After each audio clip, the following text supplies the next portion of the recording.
நேற்றைய தினம் இந்திய தலைநகரம் புதுடெல்லியிலிருந்து புரட்சி அண்ணா திராவிட முன்னேற்ற கழகம் என்கின்ற மாபெரும் இயக்கத்தை நேற்றைய தினம் துவக்கியுள்ளோம்.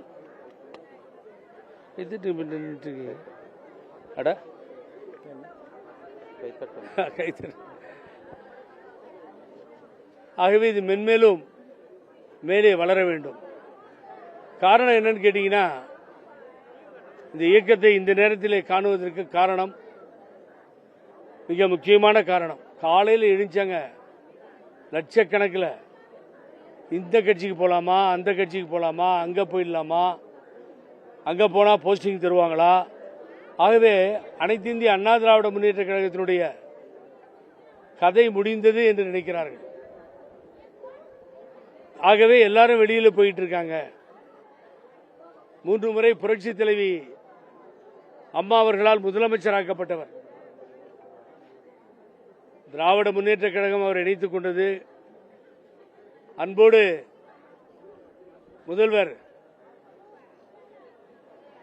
ஸ்டாலின் அவர்கள் அவரை இணைத்துக் கொண்டார் என்பது முக்கியமான செய்தி அல்ல. அவருடைய கட்சி இணைத்துக் கொண்டார். அவர்கள் கட்சிக்கு பெருமை, திராவிட முன்னேற்ற கழகத்திற்கு பெருமை. ஆகவே அவர்கள் இணைத்துக் கொண்டார்கள். அவர்களை நான் குறை சொல்லவில்லை. ஆனால் ஒரு உச்சபட்ச பொறுப்பு என்பது அனைத்து இந்திய அண்ணா திராவிட முன்னேற்ற கழகத்தில் முதலமைச்சர் அண்ணா திராவிட முன்னேற்ற கழகத்தில் மாத்திரமல்ல, கடந்தோடி 50 ஆண்டுகளுக்கு மேலாக முதலமைச்சர் என்கின்ற பொறுப்பு மிக முக்கிய பொறுப்பாகத்தான் நாம் பார்த்து வருகிறோம். அதை அடைவதற்குத்தான், கோட்டையிலே கொடியேற்றுவதற்குத்தான் மக்கள் அனுமதியை வழங்கியிருக்கிறார்கள். ஒரு நேரத்திலே அவருக்கு மிக அருமையான பெயர் இருந்தது. அண்ணன் ஓபிஎஸ் என்றால் விடாமல் குரல் கொடுத்தோம், பக்கத்திலே நின்றோம், உயிரை கொடுக்கின்ற அளவிற்கு இந்த 2.5 வருடங்களில் போராடினோம். ஆனால் யாரிடம் போராடினோமோ அவரிடத்திலேயே இவர் தோற்று போய்விட்டார். இப்போ என்ன பேசிக்கிறாங்கன்னா, அவர் முடியல, சேர்த்துக்கல. அவர் யாருங்க சேர்த்துக்கிறதுக்கு? அவருக்கும் கட்சிக்கு என்ன சம்பந்தம்? அரசியல் அனாதையாக அரசியல் களத்தில் இருப்பவர் தான் எடப்பாடி பழனிசாமி. ஆக அவர் சேர்த்துக்கலன்றதுக்காக நான் வெளியில போறேன்னு சொன்னா, போராடும் சிங்கம் யார் கண்டு அஞ்சும் என்று சொல்வார்கள். என் தம்பி ஷேக் அடிக்கடி சொல்லுவார். ஆகவே போராட்ட களத்தில் நின்று போராடினோம். இப்பொழுது பேனரையே மாத்திக்கிட்டு அவர் சன்னு ஒரு முடிவு எடுத்து போயிருந்தா கூட பரவாயில்ல. எப்படி அம்மா படத்தை பார்த்து விட்டு இவர் இந்த முடிவு எடுத்தார் என்பது எனக்கு புரியவில்லை. அதுக்கு காரணம், சாப்பிட்டு காரணரை தேடி யாரும் சேர்த்துக்கல. நேற்று வரை அவர் பாரதிய ஜனதா கட்சியினுடைய வாசலில் நின்று கொண்டிருந்தார். அந்த கதவு சாத்தப்பட்டது. அந்த கதவு அடைக்கப்பட்டதால் வேறு வழியில்லாமல் திராவிட முன்னேற்ற கழகத்தினுடைய வாசலை தட்டினார். அன்போடு முதலமைச்சர் ஏற்றுக்கொண்டார். பாரதிய ஜனதா கட்சி தள்ளிவிட்டது, வெளியேற்றி விட்டது. அதை வெளியேற்றியது பழனிசாமி காரணமாக இருக்கலாம். ஆனால் நாங்கள் முடிவு செய்திருக்கிறோம், இந்த இயக்கத்தை துண்டு துண்டாக, இந்த இயக்கத்தை பிரித்து, இந்த இயக்கத்தை ஒன்றுமில்லாமல் செய்தது, இப்படிப்பட்ட நிலைக்கு கொண்டு வந்தது பழனிசாமி. 2 கட்சி இருக்கு, நீங்க கவனிக்கணும். ஒரு கட்சி திராவிட முன்னேற்ற கழகம் இங்கே அமர்ந்து கொண்டு கூட்டணியை பேசுகிறது. அந்த காலத்தில் போயஸ் கார்டனுக்கு தவம் இருப்பார்கள் கூட்டணிக்காக. இதே பாரதிய ஜனதா கட்சி சத்தம் வேணாம், ஆகவே அப்படிப்பட்ட ஒரு சூழ்நிலை இருந்தது. அம்மா கொடுக்கின்ற சீட்டை வாங்கி கொண்டு வெளியிலே போகின்ற காலங்கள் இருந்தது. ஆனால் டெல்லி தெருக்களிலே அலைகிறார் பழனிசாமி. அமித்ஷா என்ன பிச்சை போடுவார், உள்துறை அமைச்சர், மாண்பு பிரதம மந்திரி என்ன பிச்சை போடுவார் என்று அதிமுக போய் டெல்லியிலே காத்திருக்கின்ற ஒரு சூழ்நிலை இன்றைய தினம் இங்கே இருக்கிறது. திராவிட முன்னேற்ற கழகம் அதை செய்யவில்லை. காங்கிரஸோடு இங்கே அமர்ந்து கொண்டே பேசுகிறது, முடிவெடுக்கிறது.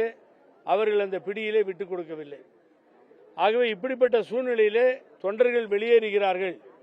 தொண்டர்கள் வெளியே செல்லுகிறார்கள் என்பதற்காகத்தான் நாங்கள் இந்த முடிவை எடுத்து, புரட்சி தலைவர் எம்ஜிஆர், புரட்சி தலைவி அம்மா பெயர் நிரந்தரமாக பூமி உள்ளவரை நிலைத்திருக்க வேண்டும் என்ற ஒரே காரணத்திற்காக நாங்கள் மிக தெளிவாக இந்த முடிவை நாங்கள் எடுத்திருக்கிறோம்.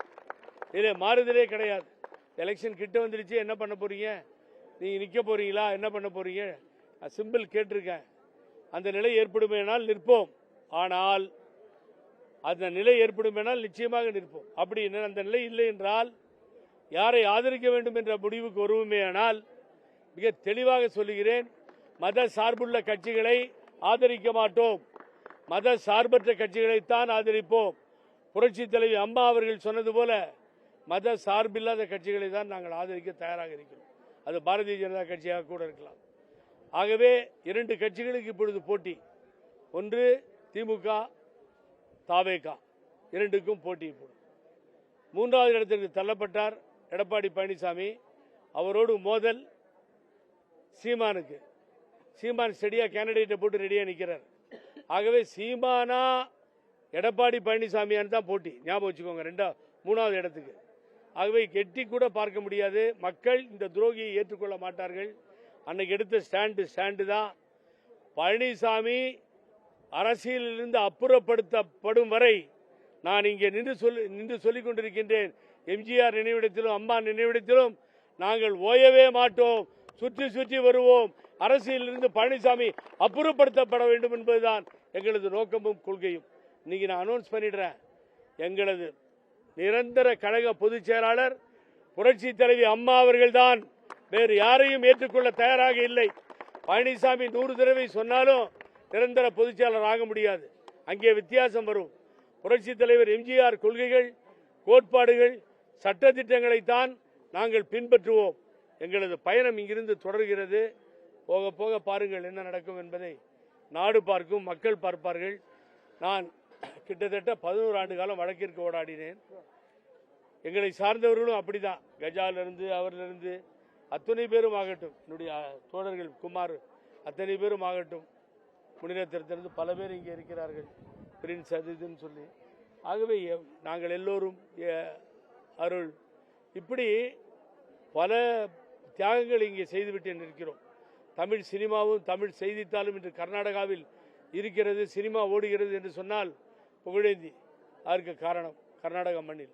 இதை விட்டுவிட்டு அம்மா இறந்த பின்னால் இங்கே வந்துவிட்டோம். நாங்கள் வந்துவிட்டு இங்கே இந்த பாலிடிக்ஸை, இந்த அரசியலை ஆரம்பித்திருக்கிறேன்.